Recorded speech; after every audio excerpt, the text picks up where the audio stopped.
Hola, ¿qué tal? Bienvenidas, bienvenidos a un nuevo episodio de Charlas con Conciencia. Mi nombre es Julio Rincón y el día de hoy vamos a tocar un tema que pienso se relaciona con todas las personas y esto es el futuro del trabajo. ¿Cómo pensar en aquellos trabajos que todavía no existen? ¿Cómo prepararnos para ello? Y para tocar este tema tenemos una invitada muy especial que es Elena. Elena, pues es una psicóloga organizacional con más de 20 años de experiencia en el Ujú. ámbito, pero pues muchas gracias por venir, Elena. Muchísimas gracias, Julio. Para empezar, me gustaría saber, que no te conozca el público, ¿quién es Elena? ¿A qué te dedicas? En el día cotidiano me he especializado en el tema de ciencias del comportamiento organizacional y básicamente me dedico a ayudar a personas y organizaciones a poder generar habilidades que le permitan adaptarse al entorno laboral y social en temas de comunicación, liderazgo e influencia. Ok. Cuando podemos pensar en el trabajo del futuro, a veces lo vemos muy lejano, ¿no? Ujú. Pensamos, los nuevos trabajos del futuro, pero realmente ya no es tan lejano. ¿Qué significa para ti este concepto del trabajo del futuro? Pues qué interesante cómo lo pones en la mesa, porque el trabajo del futuro yo creo que en este momento está apalancado en dos cosas, el tema de la incertidumbre y el tema de la lejanía, ¿no? Me ubico mucho como en esta parte del entorno académico de cuando estamos aprendiendo cosas, a menos que les estemos aprendiendo de un experto y a menos que hagamos preguntas específicas, muchas veces nos estamos relacionando con lo que ya se estudió, con lo que ya se vivió y no lo que está aplicando en el contexto organizacional o en el contexto cotidiano. Entonces el trabajo del futuro es tan diverso y tan complejo como dependiendo de a quién le preguntas. Yo te podría decir, una de las cosas que regularmente a mí me suelen preguntar más es como, ¿qué va a pasar con el tema de la automatización y la inteligencia artificial? ¿Va a desaparecer mi trabajo o voy a tener que contratar diferente a las personas? ¿O vale la pena estudiar, por ejemplo, el día de hoy idiomas cuando mucha tecnología en nuestros celulares hace traducción de llamadas en otro idioma, cuando puedes tener conversaciones simultáneamente a través de ciertos dispositivos? Entonces, yo pensaría en eso. No es tan lejano, es algo que está pasando el día de hoy, que nos hace cuestionarnos cómo formarnos, en qué formarnos, pero también genera mucha incertidumbre y mucho miedo a qué va a pasar con lo que el día de hoy estoy haciendo o lo que el día de hoy estoy estudiando. Y ya que tocaste el tema, esto de estudiar idiomas, de prepararse de alguna manera, te pregunto, ¿qué profesiones ya comienzan a desaparecer? ¿Qué profesiones ya no valen? No sé si ya no valga la pena estudiar, o no sé, te lo puedo preguntar. ¿Y cuáles profesiones están emergiendo? Ujú. ¿Qué has notado tú? Híjole, es una pregunta enorme. Yo creo que tal vez para el primer choque que tuvimos con el tema de la automatización fue para muchos de nosotros en los centros comerciales el ver los puntos de autocobro, ¿no? Incluidos los bancos. Entonces ya no dependías de un cajero, de un asesor que pudiera como llevar todo el proceso de la compra, de la transacción, sino tú con tu tarjeta escaneabas y cobrabas. Los trabajos que el día de hoy están sufriendo una transformación mucho más evidente son aquellos que tienen que ver con procesos repetitivos que se pueden automatizar, como el tema de capturas, por ejemplo, como el tema de ciertos puntos de venta, como el tema incluso de atención a clientes, y que es algo que seguramente la gente que nos está escuchando ya ha sufrido, de tener que hablar a una línea de atención telefónica o algún chat y que de repente no te atienda una persona o un ejecutivo, sino que todo sea a través de marcar opciones. Entonces, todo lo que tenga que ver con que el día de hoy lo pueda hacer un sistema de manera automática y repetitiva, es lo que el día de hoy está siendo como transformado por la tecnología. Oh, fíjate, eso es muy interesante lo que nos mencionas, ¿no? Como esos primeros, no sé, esos primeros espacios visuales, ¿no? Ujú. Como dices tú, cuando ya vas a un centro comercial y ya de tajo encuentras una nueva modalidad, ¿no? Ya automatizada. Bueno, mi pregunta es la siguiente. Yo sé que muchas personas universitarias nos están viendo en este momento. Eh, ¿Qué consejo le darías a ellos, a estas personas que se están profesionalizando para prepararse para carreras que todavía no existen, Ujú. para carreras que todavía son inciertas? El día de hoy estamos hablando, por ejemplo, de que una de las carreras emergentes eh, que es interesante estudiarla o que es interesante conocerla, es lo que tiene que ver con diseño de experiencias, porque justamente el día de hoy que hemos empezado a automatizar muchas cosas, el ser humano seguimos teniendo y seguramente va a ser hasta, o sea, no hay como un fin a esto, el tema de querer conectarnos, querer vincularnos, querer generar comunidad y querer generar experiencias. Entonces, todo lo que tenga que ver con análisis de datos nos va a servir, todo lo que tenga que ver con crear comunidad y crear lazos sigue siendo indispensable para poder vivir en comunidad.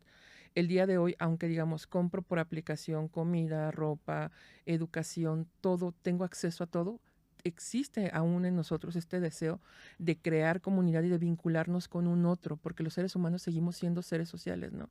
Entonces la pregunta que hace rato creo que no respondí es como, ¿qué habilidades el día de hoy quien nos puede escuchar valdría la pena que pusiera como, que tuviera mente alerta para decir, me puedo formar en esto? Es todo lo que tenga que ver con influencia, todo lo que tenga que ver con trabajo en equipo y todo lo que tenga que ver con comunicación. Incluso el día de hoy, poder trabajar con una inteligencia artificial y generar un prompt o un comando para solicitarle algo, depende de tener una comunicación muy precisa y muy específica. Hoy en la mañana veía una imagen de repente en internet que le decía un gatito a la inteligencia artificial, ¿no?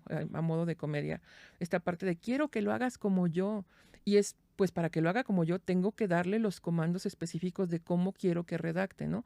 Poder determinar cómo quiero que sea mi comunicación, formal, informal, fluida, estratégica, estructurada, cómica. Entonces, todo eso tiene que ver con poder traducir lo que estoy pensando y sintiendo a través de palabras y códigos, pero también poder interpretar lo que los otros están pensando y sintiendo a través de cómo ellos se están comunicando. Entonces, yo diría, no echemos en saco roto esta parte de que comunicarnos es no solamente importante, es fundamental para la vida humana.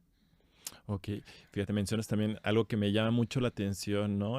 Este mito de que la inteligencia artificial nos va a venir a reemplazar automáticamente, ya nada más de tajo, cuando dices, bueno, antes de generar algo en inteligencia artificial, tiene que haber una habilidad, la habilidad de comunicación, ¿no? Ujú. Y al respecto de este desarrollo de habilidades, yo sé que eres experta en el trabajo de generar habilidades. ¿Cuáles son aquellas que se siguen pensando como vigentes y que pueden ser útiles para estos nuevos empleos del futuro?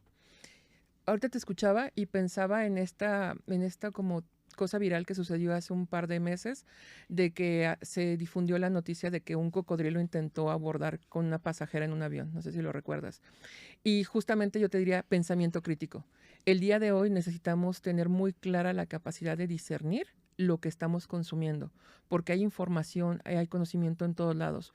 Pero el día de hoy, esto de ya está pasando en nuestra generación, de que no tenemos la capacidad de saber si eso que estoy viendo es real o no es real. Entonces, el día de hoy vemos en internet bebés hablando como si fueran adultos, animales comportándose como si fueran humanos, y es importante que sepamos cómo diferenciar qué es posible o no. El día de hoy le podemos pedir a una inteligencia artificial que redacte, por ejemplo, un correo para darle una noticia importante, ya sea positiva o negativa, a alguien.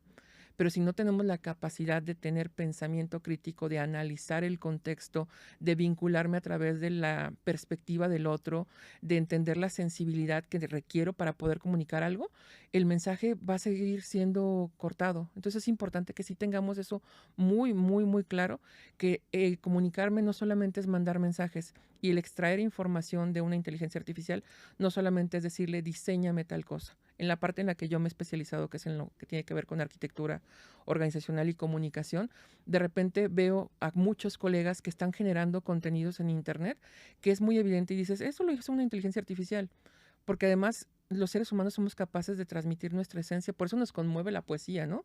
Decir amor, flor, mujer, mucha gente lo puede hacer, una inteligencia puede redactar poemas, pero no, o poesía, pero eso no transmite la sensibilidad que los seres humanos dentro de un contexto sí podemos tener. Entonces yo diría a las personas que sigamos como cuestionándonos la manera en la que nos estamos comunicando y qué queremos transmitir, pero también para qué lo queremos transmitir, porque la información está ahí. El día de hoy le solicitamos algo a que genere una inteligencia algo y nos puede dar párrafos y párrafos y párrafos.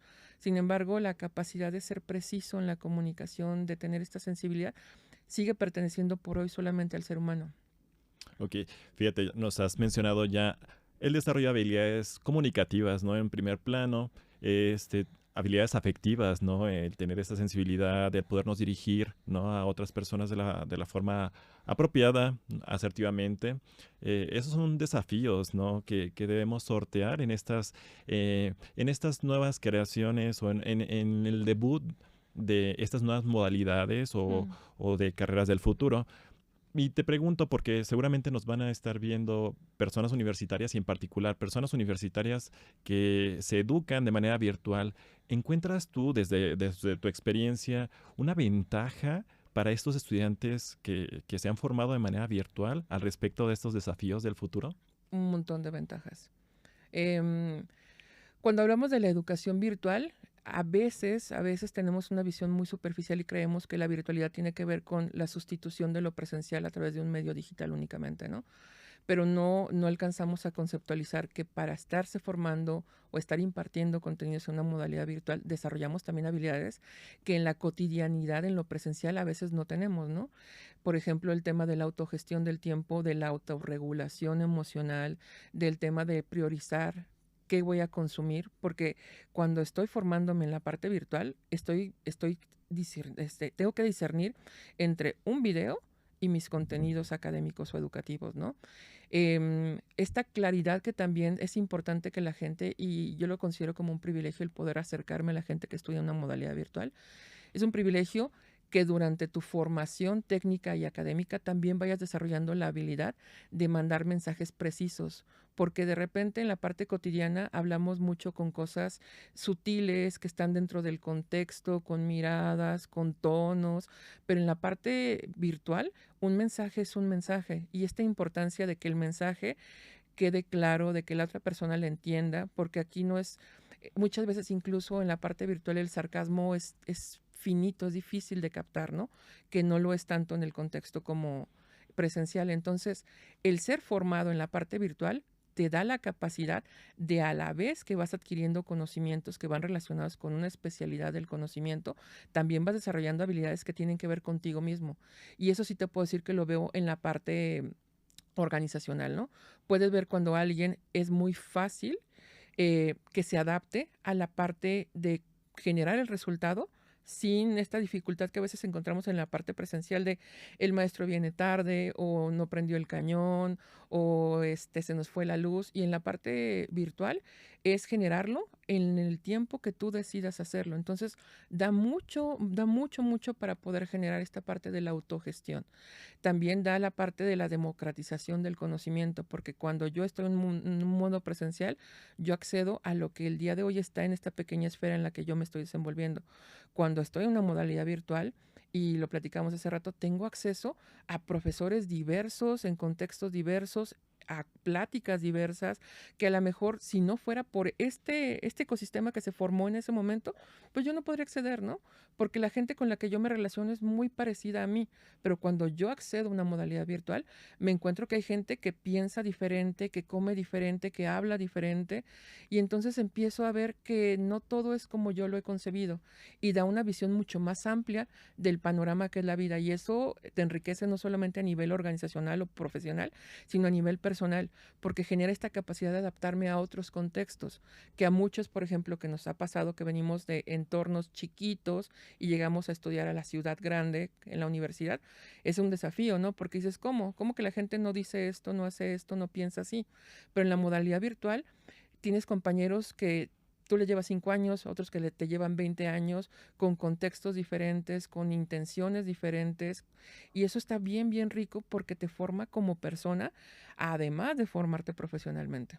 Claro, y que habrá que entender o hacer una distinción entre educarse virtualmente y actuar en el mundo real, ¿no? O Mm. sea, bueno, muchos de nuestros estudiantes, pues sí, se forman de manera virtual, pero pues tienen incidencia en espacios físicos, Ujú. ¿no? Y además tienen relaciones virtuales a distancia con otros estudiantes.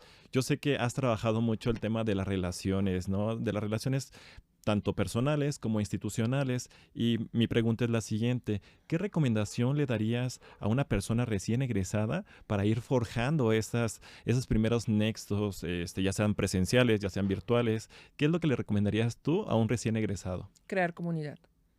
No hay otra. Crear comunidad.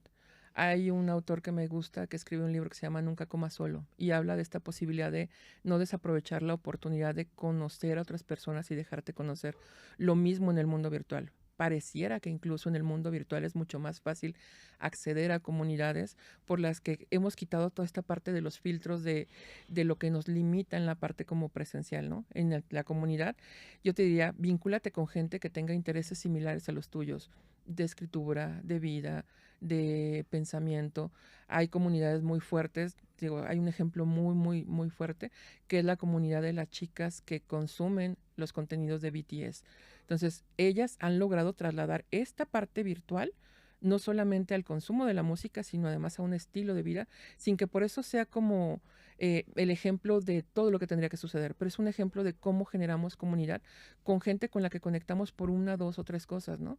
Hay grupos, por ejemplo, de gente que nació en una ciudad y se fueron a vivir a otra ciudad. Hay gente que tiene intereses en fotografía, aunque no tenga una cámara, en un autor en específico, en videojuegos. Yo te diría, únete a una comunidad, pero también sé muy consciente que un individuo no es cultura y que la comunidad a la que tú pertenezcas te va a empezar a modelar el cómo piensas, el cómo consumes incluso contenido, el cómo, a qué le das peso, a qué le das valor. Entonces diría, igual que en la parte presencial, es como, júntate con alguien, pero también sé muy cauto o cauta de con quién te estás juntando, para qué. Porque puedes aprender mucho. Y en la parte virtual hay gente que regala sus experiencias, independientemente si estudió o no estudió. Tú te puedes topar de repente en foros de fotografía, de video, de oye, ¿cómo edito? Y la gente te regala su experiencia y te sugiere cosas sin necesidad de que haya una transacción económica, sino simplemente por el hecho de ser comunidad. Entonces yo te diría, únete a una comunidad. Sí, el no hacer, no sé, intentos aislados, ¿no? No verse como de forma individual, sino Ujú, más bien en esta parte ujú. colectiva. Y ligado a esto que mencionas, me quedo pensando, ¿cuáles serían los errores más frecuentes que cometen las personas recién egresadas al respecto de su futuro laboral? Híjole, pensaría que son dos. Una es creer que no sé nada. Y te lo cuento porque me pasó a mí cuando lo comparto, escucho que a mucha gente le pasa, ¿no? Que de repente sales al entorno laboral o profesional y dices, creo que esto o sea, no estoy preparada para la vida laboral o para lo que yo creo que tendría que estar haciendo. Y ahí yo le recomendaría a la gente que aprenda a frustrarse. La frustración tiene que ver con entender mi propia curva de aprendizaje. Saber que yo el día de hoy actuaré como una recién egresada, pero más adelante yo actuaré como una persona que tiene 3 meses de experiencia, 6 meses de experiencia, y es aprender a adaptarme al entorno y adaptar el entorno también a mis expectativas, por un lado. Y la otra es ver esto como una fotografía. Entonces, verme el día de hoy contrastándome contra el mercado laboral y decir, es que yo esto no lo sé, y de ahí pasarme al nunca lo voy a saber. Entonces, no lo sé. Yo te diría, si no lo sabes, elige cómo formarte, únete a una comunidad y desarrolla la habilidad. Pero sería como, hace ratito lo comentabas, esta parte de sentir que voy solito o solita en la vida, ¿no? De que Ujú. soy yo contra el mundo. No, yo te diría, si requieres que un egresado al que tú admiras te regale su experiencia, acércate y dile, oye, ¿cómo lo hiciste tú? Y seguramente va a haber alguien que sí te va a poder como compartir el cómo lo hizo. Por eso este tipo de espacios son tan importantes, para que podamos tener ese proceso de modelaje social en el cual yo te puedo platicar experiencias en las que hay muchas cosas que yo aprendí a hacerlas sola. Y ser autodidacta en el mundo virtual es muy atractivo, pero también te limita un montón de cosas. Ser autodidacta es muy, muy interesante cuando además tienes alguien que te pueda empezar a guiar, que te pueda empezar a mentorear. Y no toda la mentoría es formal. La mentoría la puedes obtener en grupos, en comunidades, en contextos tanto virtuales como presenciales. Entonces yo te diría eso, no te cuentes la historia de que esto que el día de hoy no sabes, nunca lo vas a saber, sino aprende a desarrollar una curva de aprendizaje en la que tú vayas adquiriendo habilidades poco a poco. Y es como hacer una fotografía, pero yo siempre le digo a la gente, no te compares con otra persona, compárate con tu versión de hoy en la mañana. Entonces a lo mejor hoy en la mañana me daba muchísimo miedo hablar en público, pero ya no. Y es como entender, yo siempre le digo a la gente cuando habla en público, ¿no? La primera vez te va a quedar bien feo, Ujú. te va a quedar bien feo, pero es tu primera vez y tienes que pasar por tu primera vez para que haya una segunda vez. Em, yo diría esa parte, aprender a relacionarme con lo que por hoy yo considero fracaso. El fracaso es el no puedo hacerlo o el fracaso es parte de un proceso de aprendizaje. Claro, estas famosas áreas de oportunidad, ¿no? Ujú, Que muchas personas critican, así como, no, es que son errores. No, pues realmente en ese vínculo con las otras personas, con las otras comunidades, soy capaz de darme cuenta de que hay algo que puedo explotar en mí, ¿no? ujú. Muy bien. Y bueno, si tuvieras un consejo que darle a los universitarios que se sienten, que tienen incertidumbre sobre su futuro, en esta angustia de qué va a pasar, ¿qué podrías decirles tú? La incertidumbre viene de no saber cosas. Yo te diría, empieza a saber cosas, empieza a darte cuenta y empieza a conocerte a ti mismo. Entonces, no sé qué voy a hacer en un mundo que es tan demandante. Bueno, empieza sabiendo qué sí puedes hacer en este mundo que es tan demandante, ¿no? Es como ten conciencia de tus propias habilidades y de tus propios recursos el día de hoy. La incertidumbre genera mucho miedo y el miedo nos paraliza. Sin embargo, si el día de hoy eres capaz de reconocer qué sí puedes hacer, y esto yo lo veo que es como estirar una liga, ¿no? Entonces el día de hoy a mí me cuesta mucho hablar en público, ir a una primera entrevista de trabajo, pero sí me siento cómodo haciendo voluntariado en mi colonia o relacionándome con ciertas cosas y es como, hazlo hasta que se te haga tan natural que el siguiente paso te demande pero no te asuste, porque esa es la manera en la que crecemos. Es como este proceso de la vida en el cual empezamos a movernos y luego gateamos y luego caminamos, pero en el inter hay muchos momentos en los que creemos que pues no se va a poder, ¿no? Lo mismo pasa en la vida adulta y pasa en la parte profesional. Yo diría, vincúlate hasta que se te haga natural hacer lo que el día de hoy tú dices que quieres hacer en el futuro. Y fíjate, escuchando al respecto de la naturalidad, yo te escucho una profesionista con 20 años de experiencia. Sin embargo, en la vida cotidiana nos encontramos a desafíos muy grandes. Muchos de ellos son las presiones mismas que existen en los trabajos. ¿A ti qué te ha servido personalmente para equilibrar pues esa exigencia y mantenerte focalizada, centrada en aquello que quieres lograr? El tener un no negociable. Pareciera que es como algo muy ambiguo, ¿no? Pero saber cómo cuál es mi límite. Saber que hay cosas, en la parte de habilidades creemos que hay cosas que puedo desarrollar, hay otras que tendré que compensar y hay otras que simplemente no me interesará o no me da el recurso para desarrollarlas, ¿no? Entonces, a lo mejor a mí me gustaría aprender un instrumento y el día de hoy, pues puedo aprenderlo a través de una modalidad virtual, a través de una mentoría, a través de un acompañamiento, a través de observación. Hay otras que yo tendré que decidir que por hoy es una habilidad que no voy a conseguir, pero es como darme cuenta de mis propios recursos. Algo que te puedo decir que a nivel personal a mí me ha servido, tiene que ver mucho con conocerme a mí misma. Y a veces en la parte en la que yo he sido formada, que es en la psicología, escucho constantemente esta parte de ve a terapia. La terapia es muy buena, sin embargo no es la única forma en la cual yo puedo conocerme. Tener un mentor, tener un amigo que me escuche sin juicios, e incluso ser yo esa amiga que escucha a las otras personas sin juicios, me puede ayudar mucho a conocer quién soy yo, para saber realmente qué es lo que quiero, ¿no? Creo que lo que nos pasa, o al menos me ha pasado a mí en mi experiencia, y le pasa a mucha gente que conozco, es que nos metemos en el mercado laboral por esta idea de que se va a acabar, ¿no? Es como empleo hay poco y oportunidades hay pocas, entonces es como tómalas, pero no nos damos como esta oportunidad y se entiende, porque a veces sí es vital el tener un recurso, pero el recurso lo vas a generar de cualquier manera. Puede ser a través de un emprendimiento propio, a través de vincularme con el entorno laboral. Hay muchas formas. El tema es que te preguntes qué quiero hacer y que te conozcas para que sepas qué te pone bien en un trabajo, qué te pone mal en una relación, qué te motiva, qué te inspira y poder saber realmente qué es lo que quieres. Yo te puedo decir que hoy, después de 20 años de haber egresado, puedo saber qué es lo que quiero a nivel profesional. Pero cuando yo salí, todo me maravillaba, pero también todo me daba miedo.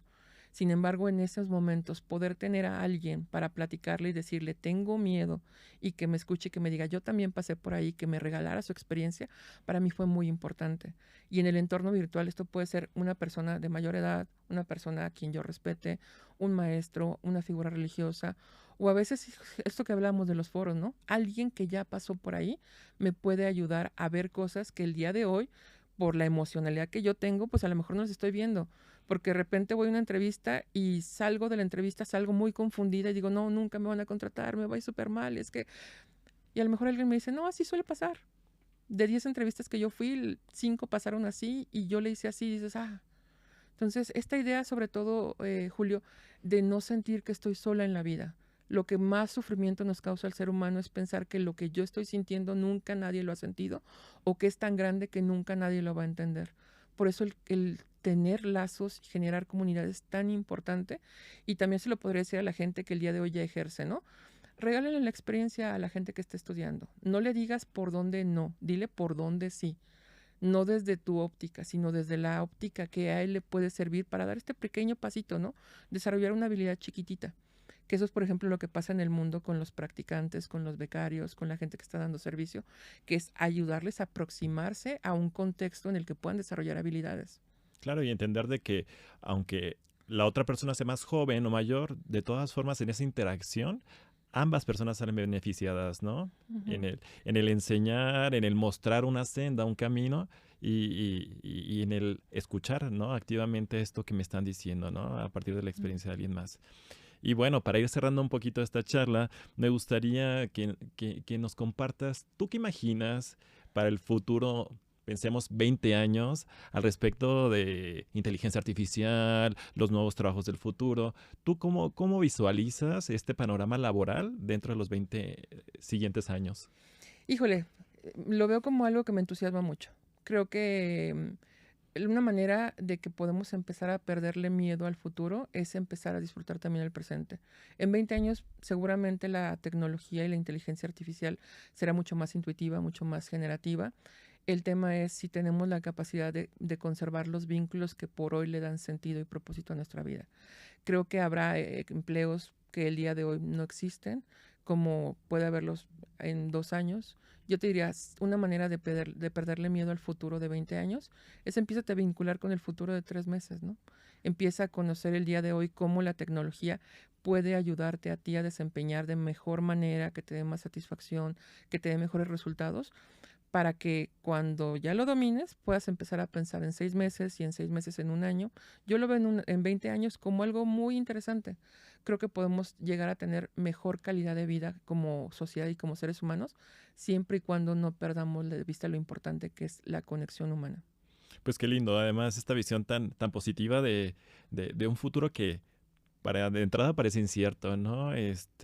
Pues agradezco mucho que nos compartas esta experiencia, ¿no? Todo este bagaje que has transitado y que te ha costado también durante estos más de 20 años de experiencia. Entonces, pues agradezco tu participación aquí en Charlas con Conciencia. Seguramente el público que nos observa, pues se va a beneficiar absolutamente de esto que nos estás compartiendo. Te agradezco un montón la invitación. Y bueno, los invitamos a ustedes también a seguir reflexionando acerca de los nuevos desafíos del trabajo del futuro y a vernos en una siguiente emisión de Charlas con Conciencia. Hasta la próxima y muchas gracias. Gracias. Hasta luego. Las opiniones vertidas en este podcast son de exclusiva responsabilidad de quienes las emiten y no representan necesariamente el pensamiento del canal.